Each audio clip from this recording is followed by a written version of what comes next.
Yesterday we had discussed this activity 17.1, right? और कुछ एक होमवर्क दिया था आप लोगों को.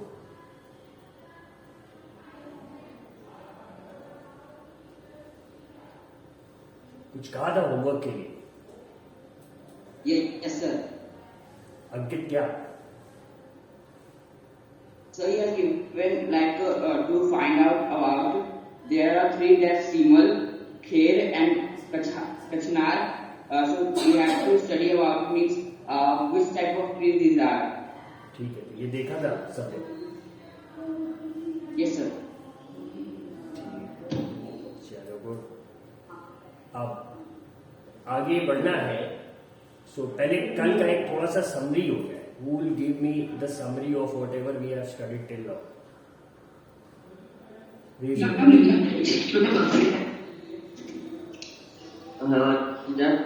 शिवेंद्र भाई माइक अनम्यूट हो गया. Sorry sir.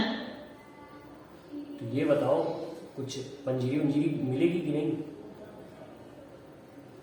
Yes sir. ठीक. चलो. Now who will give me a summary? Rudra चलो बताओ. Sir, yesterday we have taught us about the introduction of forest, our lifetime chapter, in which Professor Ahmed with the children visit a forest and in the sir रास्ते में उन्हें सारे village मिला जहाँ पे sir टीबू अपनी मदर के साथ सर वो सर गॉड्स को ग्रेस करवा रहा था. सर वो भी गोट्स होता है. Yes sir goats sir gazing के सर गेजिंग ग्रेजिंग.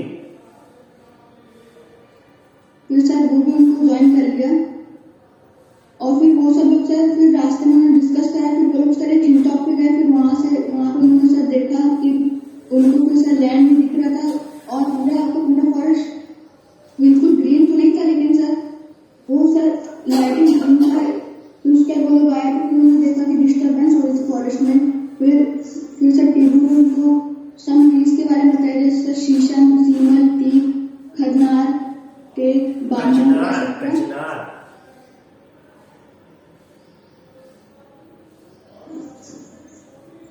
ठीक है. Thank you Rudra. विवेक को रुको चांस देते. Yes Vivek.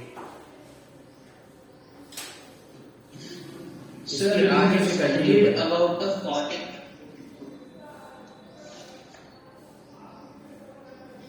Sir, then there was an activity we have to find the things which are present in our home, which are made up of forest products like wood ply or table or chairs. And then we have studied about the canopy and the crown. The branchy parts of the trees is called crown, and the green part, which is the topmost part of the trees, is called canopy. ठीक है. So this much we all have studied. Now आज इसके आगे पढ़ने का chance है. अब तो इसके आगे देखेंगे हम लोग.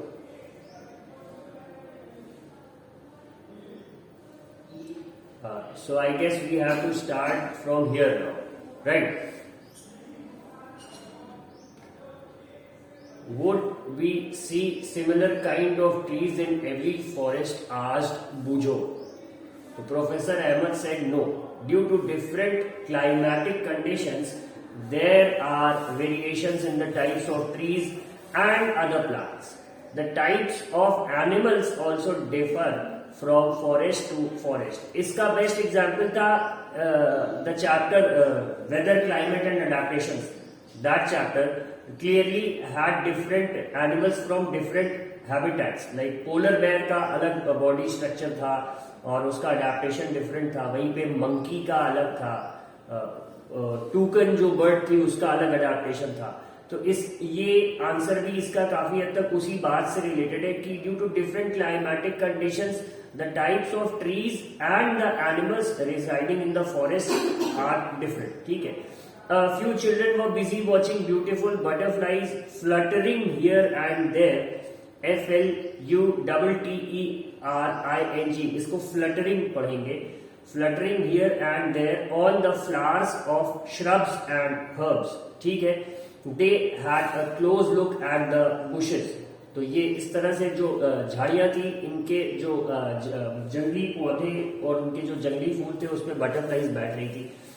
Now the students, they had a close look at the bushes.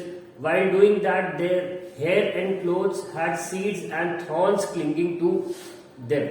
ठीक है. They came across numerous insects, spiders, squirrels, ants, various other small animals on the bark of the trees, plant leaves, and on decaying leaves on the forest floor. ठीक है. तो अब ये bushes के through जा रहे थे, तो बुशेस की सीड्स और उनके जो फ्लावर्स हैं या कुछ छोटे छोटे वो जो प्लांट की सीड्स और उसके टुकड़े होते हैं वो इनके कपड़ों पे चिपक जा रहे थे. And in the forest they notice many different types of spiders. इन्होंने मकड़ियां देखी, स्क्विरल्स गिलहरी हो गई, एंड्स चींटियों की जो मांद होती है, and various other small animals they all noticed in the forest. They started making sketches of these creatures. तो इसमें कुछ की ड्राइंग अच्छी थी तो उन्होंने इनकी क्रिएचर्स की स्केच भी ड्रॉ करने की कोशिश करी. The forest floor seemed dark colored and was covered with a layer of dead and decaying leaves, fruits, seeds, twigs and small herbs. ठीक है. अब ये जो फॉरेस्ट फ्लोर था इसका कलर अगर इनको डिफाइन करने को कहा जाए तो ये नहीं कर पा रहे थे, क्योंकि it was mainly dark colour जिसपे सूखी पत्तियां, फलों के बीज, कुछ गिरे हुए फल जो खराब हो रहे हैं, डिके हो रहे हैं, सड़ रहे हैं, वही सब पड़ा था. मतलब this can not be called dirty, but ये सिंपली फ्लोर है आपका फॉरेस्ट का. ठीक है. The decaying matter was moist and warm. अब ये जो आपका डिकेइंग मैटर था, लीव्स का जो सूखी पत्तियां जहां डिके हो रही है, तो वो थोड़ा सा नम और गर्म था, हल्का सा. मतलब एकदम ऐसा नहीं कि आग जल रही हो, but slightly hotter then the rest of the things. Children picked up various seeds and leaves for their collection. Walking over the dead leaf layer on the forest floor was like walking over a spongy carpet. अब वहां पे बहुत सारी पत्तियां थी तो उसके ऊपर चलने से ऐसा लग रहा था कि एक गद्देदार चटाई पे ये लोग वॉक कर रहे हैं. ठीक है. अब इसके बाद इन्होंने क्वेश्चन पूछा, is the decaying matter always warm? जो भी मैटर डिके हो रहा होता है क्या वो हमेशा थोड़ा सा वार्म होता है? Professor Ahmed suggested that the children could perform an activity to get an answer to this question. ठीक है. इन्होंने एक बहुत छोटी सी बात बोली कि एक डिग अ स्मॉल पिट, छोटा सा गड्ढा एक खोदिए, put vegetable waste and leaves in it. उस गड्ढे में ये वेजिटेबल वेस्ट मतलब कि सब्जी के छिलके और कुछ सूखी पत्तियां वगैरह डाल के इस गड्ढे को वापस से भर दीजिए मिट्टी से. Add some water and after 3 days remove the upper layer of the soil. Does the pit feel warm inside? ठीक है. तो ये एक्टिविटी इन्होंने छोटी सी सजेस्ट करी है. अब नाउ पहेली आज, there are so many trees here, also there are many forest like this. What difference will it make if we cut some trees for a factory? अब पहेली का क्वेश्चन अगर आप सब लोग देखें तो बड़ा जेन्युइन सा है. यहाँ तो इतने सारे पेड़ पौधे हैं. ठीक है. अगर हम कुछ पेड़ पौधे फैक्ट्री के लिए काट देंगे तो क्या दिक्कत होगी? So Professor Ahmed said, you have read about autotrophs, heterotrophs and saprotrophs. Yes, the very first chapter. You have learned how green plants produce food. All animals, whether herbivorous or carnivorous, depend ultimately on plants for food. ठीक है, ये सबने पढ़ रखा है. Organisms which feed on plants often get eaten by other organisms and so on. For example, grass is eaten by insects, which in turn is taken by the frog. The frog is consumed by snakes. This is said to form a food chain. कि grass को insect ने खाया, insect को frog ने खाया, frog को snake ने खाया, स्नेक को ईगल ने खाया. तो इसी तरह से many food chains can be found in the forest. All food chains are linked. If any one food chain is disturbed, it affects the other food chains. Every part of the forest is dependent on the other parts. If we remove one component, say trees, all other components would be affected. तो ये professor Ahmad ने बहुत ही अच्छे से इनको समझाया. कहा कि देखिए फॉरेस्ट में सारी ऑर्गेनिज्म, सारे ट्रीज सब एक दूसरे से इंटर रिलेटेड. उसका एग्जाम्पल इन्होंने ये इंसेक्ट्स और घास वाला दिया कि इंसेक्ट्स घास को खाएंगे, उस इंसेक्ट को फ्रॉग खा जाएगा, फ्रॉग को स्नेक खा जाएगा, स्नेक को ईगल खा जाएगा. ठीक है. तो ये पूरा फूड चेन है. Suppose if we remove this forest part तो इंसेक्ट्स कम होने लगेंगे, उनका खाना कम होगा. इंसेक्ट्स कम होंगे तो फ्रॉग को खाने की कमी पड़ने लगेगी, तो फ्रॉग भी कम होने लगेंगे. Now as the number of frogs reduce again, ये स्नेक्स के लिए भी प्रॉब्लमेटिक हो जाएगा, उनके भी खाने की कमी हो जाएगी, और स्नेक्स कम होंगे तो ईगल को भी प्रॉब्लम होगी फूड अचीव करने में। तो ये पूरा एक कंपोनेंट अगर आप डिस्टर्ब कर दो किसी फूड चेन का, पूरी चेन डिस्टर्ब होती है, ठीक है। ये लिंक्ड है, ये इंटरलिंक्ड है एक दूसरे से, ठीक। अब ये डायग्राम सब लोग देख सकते हैं, फिगर 17.9। तो ये एक फॉरेस्ट का कुछ व्यू जैसा लग रहा है। यस, कोई कुछ कह रहा है? Someone wants to say something? ठीक है, तो अब यहाँ पे कार्बन डाइऑक्साइड, फोटोसिंथेसिस, ऑक्सीजन, ये तो सबने देख रखा है। न्यूट्रिएंट्स भी सॉइल से आते हैं, ये भी सब जानते हैं। डिकम्पोजर्स होते हैं उसमें, आपका जैसे राइजोबियम हो गया, एक हम लोगों ने पढ़ रखा था इसके बारे में। Soil, water, roots, water table तो अभी पढ़ रखा हम लोगों ने। तो इसी तरह से सारे कंपोनेंट्स एक दूसरे से, सारे एलिमेंट्स एक दूसरे से क्या रिलेटेड है। एक को भी डिस्टर्ब करा आपने तो पूरे फॉरेस्ट के लिए प्रॉब्लम हो जाएगी। अब professor Ahmed asked children to pick up leaves from the forest floor and observe them under a hand lens, जो मैग्नीफाइंग ग्लास होता है। They found tiny mushrooms over the decaying leaves. Now mushrooms के बारे में भी हम लोगों ने पढ़ रखा था, सैप्रोट्रॉप्स वाला जो था, सैप्रोट्रॉप्स ही कहते हैं। What do we call mushrooms? Raise your hand to answer.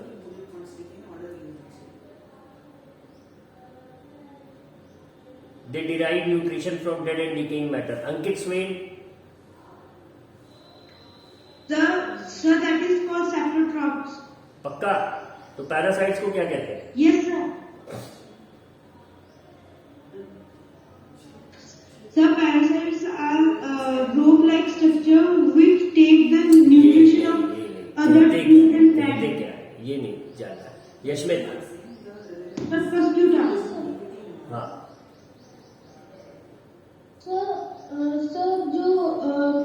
Sir जो मशरूम है वो एक सैप्रोट्रॉप है, और पैरासाइट वो होते हैं जो अपने होस्ट से अपने लिए खाना लेते हैं। अच्छा, ठीक। तो ये कौन सी कैटेगरी में आते हैं? ऑटोट्रॉफ, हीटरोट्रॉफ, सैप्रोट्रॉफ, किस में आते हैं? सर पैरासाइट, हाँ, तो ये सैप्रोट्रॉप्स। सैप्रो में ही आते हैं ना, ठीक। ओके, तो ये है, इसके बारे में हम लोगों ने पढ़ रखा है। अब यहाँ पे इस मशरूम्स को जब इन्होंने ड्राइड लीव्स को ऑब्जर्व करा अपने हैंड ग्लास से, तो इनको मशरूम्स दिखे। They also saw an army of tiny insects, millipedes. Millipede क्या होते हैं? जिसके मिलियन पैर होते हैं उसको मिलीपीड कहते हैं। इसी तरह से एक सेंटीपीड आता है, ठीक है। सेंटीपीड के कितने होते हैं? 100 पैर होते हैं। ये बहुत डरावना सा, बहुत ही अजीब सा लगता है। कहीं दिख जाना तो मतलब जमीन में पैर रखने में, बारिश में डर लगने लगता है इसी वजह से, specially if you are living in your village. पता नहीं कुछ करता है कि नहीं, ये तो नहीं पता। बहुत से लोगों को देखा है हाथ वाथ पे आराम से लेके खेल लेते हैं उससे, बट बहुत डर लगता है इससे। दानिश क्या कह रहे? फादर बोलते हैं ना, गोजर भी कहते हैं, और इस तरह से भी है, मतलब सानिध्य क्या कहते? सानिध्य तुम कार में हो क्या?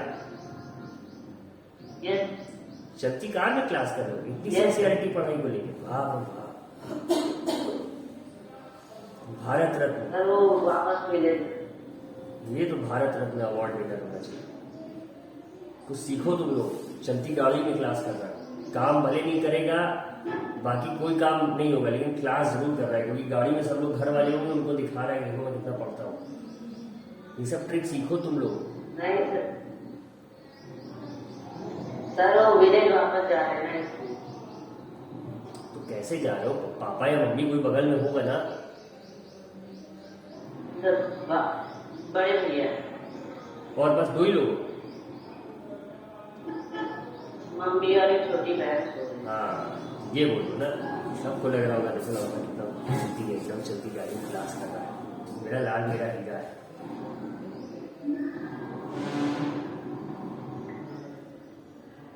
ठीक है, गुड। सानिध्य और कोई नाम से अगर कोई इसको जानता हो? हाँ, इसको बोलिए प्लीज अपनी कॉपीज कलेक्ट करके उसका झोला कब से पड़ा हुआ है। Sanidhya your notebooks are lying over here बेटा, इसको कलेक्ट कर लो। तुमने 2 ही भेजी, किसी को भिजवा के इसको कलेक्ट करा है। ठीक है, ये सेंटीपीड और मिलीपीड को कोई किसी और नाम से नहीं जानता है।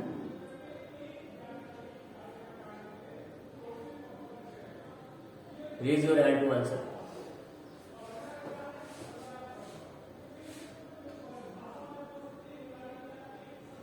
जैसे एक नाम हम लोगों ने सुना था, लीली घोड़ी।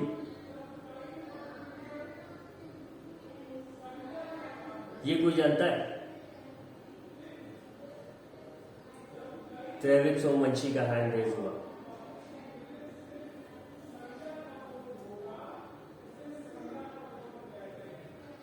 ठीक है, तो ये था, मतलब these animals exist in the forest. इसके बाद अगर देखें तो they were wondering how these organisms live there. तो प्रोफेसर अहमद ने एक्सप्लेन करा कि that apart from these animals which are easily seen, there are several organisms and micro organisms that live in the soil. Paheli wondered what mushroom and other micro organisms eat. तब professor Ahmad इन लोगों को बताया कि ये तो दिख रहे हैं, ऐसे और भी बहुत ढेर सारे हैं जो कि दिखते ही नहीं है, माइक्रो ऑर्गेनिजम्स है। तो पहेली ने सोचा कि ये लोग खाते क्या है। तब professor Ahmed replied that they feed upon the dead plant and animal tissues and convert them into a dark coloured substance called humus. ठीक है, तो अब आप सबको याद होगा डिकम्पोजिशन हम लोगों ने एक चैप्टर में सॉइल वाले में खास तौर से पढ़ा था कि सॉइल में जो भी ये डेड और डिकेइंग मैटर रहता है, इससे ह्यूमस प्रोड्यूस होता है। ह्यूमस क्या होता है? इस डेड और डिकेइंग मैटर को जब बैक्टीरिया डिकम्पोज कर देते हैं तो जो चीज बचती है वो सॉइल के बहुत काम की होती है। ये सॉइल की फर्टिलिटी बढ़ाती है और इसे ही हम क्या कहते हैं? We call it humus, HUMUS। ठीक है, you have learned about humus in chapter 9. In which layer of the soil would you find humus? What is the importance of humus to the soil? ठीक है, ये पूछ रहे हैं, you all know the answer. The microorganisms which convert the dead plants and animals to humus are known as decomposers. These microorganisms play an important role in the forest. Soon Paheli removed some dead leaves and discovered under them a layer of humus on the forest floor. The presence of humus ensures that the nutrients of the dead plants and animals are released into the soil. From there, these nutrients are again absorbed by the roots of the living plants. What happens if an animal dies in the forest? Sheila asked. तो अब ये तो अभी तक हम पौधों और पत्तियों की बात कर रहे थे, बट शीला ने पूछा कि अगर कोई जानवर मर जाएगा तब क्या होगा? तो in that case Tibu replied, the dead animals become food for vultures, crows, jackals and insects. तो अब ये देखो, ये जो vultures, crows, jackals and insects है, ये मरे हुए जानवरों को खाते हैं। There are some animals that hunt living animals. ठीक है, फिर उसके बाद जो खा के उसका कैरकैस बचा रहता है, अवशेष बचे रहते हैं, उससे देखो एक गंध आने लगती है। ठीक है, तो इसकी सफाई की भी रिस्पॉन्सिबिलिटी फॉरेस्ट में किसके पास है? वल्चर्स के पास है, क्रूज के पास है, जैकॉल्स के पास है। ठीक है, इनके लिए एक पर्टिकुलर वर्ड हम यूज करते हैं, इनको स्कैवेंजर कहते हैं। They belong to the scavenger category of animals. इन्हीं के पास फॉरेस्ट को साफ सुथरा रखने की कह दो रिस्पॉन्सिबिलिटी। ठीक है, अब ये in this way the nutrients are cycled, so nothing goes waste in a forest. ठीक है, पहेली reminded Professor Ahmed that he had not explained why forests are called green lungs. Professor Ahmed explained that plants release oxygen through the process of photosynthesis. The plants help to provide oxygen for animal respiration. They also maintain the balance of oxygen and carbon dioxide in the atmosphere. This is why forests are called lungs. ठीक है, lungs का basic function क्या है? Exchange of gases, right? तो ये जो आपका forest है, मोर और लेस ये भी वही काम कर रहे हैं, इसीलिए इनको ग्रीन लंग्स कह दिया जाता है। The children saw clouds forming in the sky. Bujo recalled what he had learned about the water cycle in class 6. Trees take in water from their roots and release water vapor into the air through evaporation. अब ये evaporation कैसे होता है? ये हम लोगों ने last chapter में पढ़ा कि ये ट्रांसपिरेशन के वजह से होता है। ठीक है, if there were fewer trees how will the water cycle be affected? Tibu told them that the forest is not just home to plants and animals, many people also live in the forest. Some of them may belong to different tribes. Tibu explained that these people depend mostly on the forest. The forest provides them with food, shelter, water and medicines. They have traditional knowledge about many medicinal plants in the forest. अब अभी तक तो जानवरों और पेड़ पौधों की बात हो रही थी, अब टीबू ने बताया सिर्फ यहीं तक नहीं है, बहुत से लोग ऐसे हैं जो जंगल में रहते हैं, दे totally live in the forest, और कोई पक्का घर या इस तरह से नहीं बनाते, वो अपने शेल्टर के लिए, क्लोथिंग के लिए, फूड के लिए, मेडिसिन के लिए, हर चीज के लिए फॉरेस्ट पे डायरेक्टली डिपेंडेंट है। अब वो सालों से उस जंगल में रह रहे तो उन्हें पता है कि किस पेड़ की पत्ती खाने से क्या प्रॉब्लम मेरी ठीक हो जाएगी, ठीक है। तो ऐसे लोगों को क्या कह देते हैं हम लोग, ट्राइबल पीपुल कह देते हैं। इनका ट्राइब होता है, इनका कबीला होता है, ठीक है। तो यहाँ पे टीबू ने ये बात बताई। वाइल इसके बाद क्या है, while Bujho was drinking water from a small stream he saw some deer crossing the stream, they disappeared into the bushes. The dense bushes and the tall grass provide animals with food and shelter. They also protect them from carnivores that live in the forest. ठीक है। अब ये वहीं पे बूझो ने एक छोटी सी स्ट्रीम थी पानी की, तो वहां पे वो थोड़ा सा उसने पानी पीने के लिए झुका, तो उसने वहीं पे देखा कि हिरन भी है, और वो जल्दी से जंगल में भाग गया।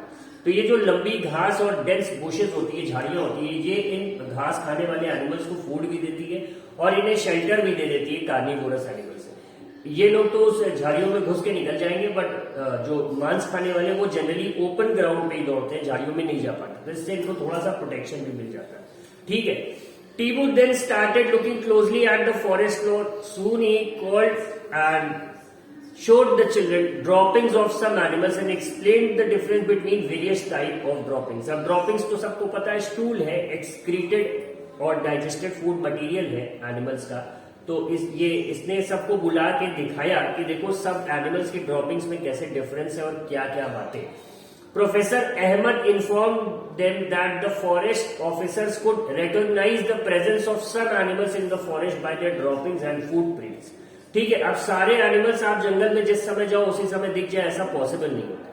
तो फॉरेस्ट ऑफिसर्स अक्सर एनिमल्स को इसी से रिकॉग्नाइज ही करते, उनके पैरों के निशान से और उनकी ड्रॉपिंग्स, ठीक है। Boojho called everyone and showed them a large decaying heap of animal dropping, ठीक है। Several beetles and grubs were feeding on the heap and a bunch of seedlings was sprouting. These seedlings are the herbs and shrubs, ठीक है। अब इसने एक पूरा बड़ा सा ढेर दिखाया एनिमल ड्रॉपिंग का, और मजे की बात यह थी कि उस पे जो है छोटे छोटे पौधे पनप रहे थे, स्प्राउट कर रहे थे। जैसे चना आम भी होते हैं तो देखते हैं उसकी जड़ निकल आती है पीछे से, इसी तरह से उस पे स्प्राउट हो रहे, तो बहुत से बीटल्स वगैरह उस पे टहल रहे थे, ठीक है। The animals also disperse the seeds of certain plants and help the forest to grow and regenerate.